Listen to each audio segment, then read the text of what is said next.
Crypto tax evasion आपको jail में डलवा सकता है। जी हाँ, आपने सही सुना। इंडियन गवर्नमेंट के फाइनेंस बिल 2022 की माने तो आपको अपने क्रिप्टो गेन्स पर 4% सेस के साथ 30% टैक्स और देना होगा, और अगर आप ये टैक्स नहीं देते तो आपको पेनाल्टी देनी होगी और कई केसेस में तो जेल भी जाना होगा। आज इस वीडियो में हम टैक्स इवेजन और उससे रिलेटेड पेनाल्टीज को डिस्कस करने वाले हैं, लेकिन उसके पहले टैक्स इवेजन के कॉन्सेप्ट को समझना बहुत जरूरी है, क्योंकि कई बार हम टैक्स प्लानिंग, टैक्स अवॉइडेंस और टैक्स इवेजन के बीच कंफ्यूज हो जाते हैं। देखो, टैक्स प्लानिंग ना एक लीगल स्ट्रेटेजी है जो आपके टैक्स बर्डन को कम करने के लिए डिडक्शंस, एग्जेम्पशंस और टैक्स एडवांटेज इन्वेस्टमेंट्स का फायदा उठाती है। ये एक रिस्पॉन्सिबल अप्रोच है जो इंश्योर करता है कि आप सभी टैक्स लॉस को फॉलो करते हुए अपना आफ्टर टैक्स इनकम मैक्सिमाइज करते हैं, जबकि टैक्स अवॉइडेंस ग्रे एरियाज और लूप होल्स का यूज करके टैक्स लायबिलिटी को मिनिमाइज करने की कोशिश है। ये काफी बार लीगल होता है लेकिन एथिकल नहीं होता, क्योंकि इसमें एक तरीके से आप गवर्नमेंट की गलतियां ढूंढते हो ताकि आपको टैक्स ना देना पड़े या कम देना पड़े। लेकिन टैक्स इवेजन सीधे तौर पर एक इलीगल एक्ट है जहां आप जानबूझकर अपनी इनकम को अंडर रिपोर्ट करते हैं या छुपाते हैं ताकि आपको टैक्स कम देना पड़े।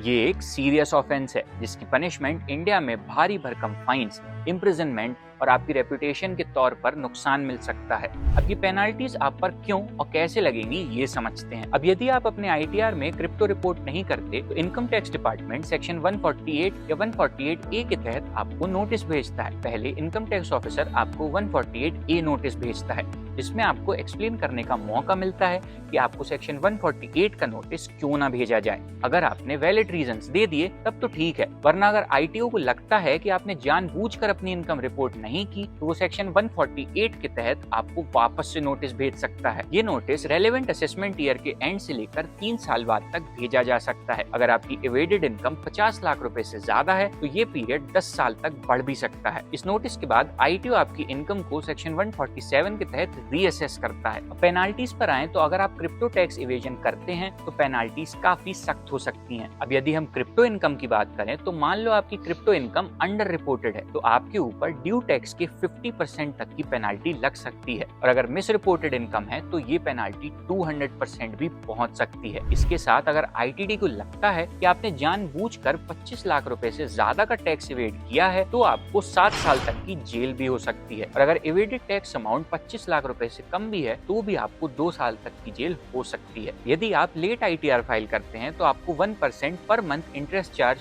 और साथ में 1000 से 5000 तक लेट फीस भी देनी पड़ सकती है। इसमें भी इम्प्रिजनमेंट अप टू 7 इयर्स का रिस्क होता है। इसके अलावा टीडीएस पर ध्यान दें तो अगर आप टीडीएस डिडक्ट नहीं करते या डिपॉजिट नहीं करते तो इंटरेस्ट चार्जेस और लेट फीस देनी होती है। टीडीएस रिटर्न लेट फाइल करने पर आपको 200 रुपीज पर डे की लेट फीस देनी पड़ती है। और हाँ, अगर आपने क्रिप्टो करेंसीज में इन्वेस्ट किया है और आपने फाइनेंशियल रिकॉर्ड्स में उन्हें सही ढंग से नहीं दिखाया, या अगर आपका खर्च आपके रिकॉर्डेड अमाउंट से ज्यादा है बिना किसी वजह के, तो जो एक्स्ट्रा अमाउंट है वो टैक्सेबल होगा। इस एक्स्ट्रा अमाउंट पर 60% टैक्स, 25% सरचार्ज और 4% सेस भी लगेगा। इसका टोटल इफेक्टिव टैक्स रेट 78% होगा। इसके अलावा आपको 10% की एक्स्ट्रा पेनाल्टी भी देनी पड़ सकती है। सो आई होप ये वीडियो देखने के बाद अब आप क्रिप्टो टैक्स इवेड करने का तो नहीं ही सोचेंगे। और अब अगर आपको भी चाहिए अपने क्रिप्टो टैक्स फाइलिंग में मदद तो चेकआउट करें कॉइनएक्स को, और साथ ही डिस्क्रिप्शन में दिए लिंक और कूपन कोड को यूज करके पाएं स्पेशल डिस्काउंट। इस वीडियो को लाइक और शेयर करना ना भूलें और चैनल को सब्सक्राइब भी कर दें।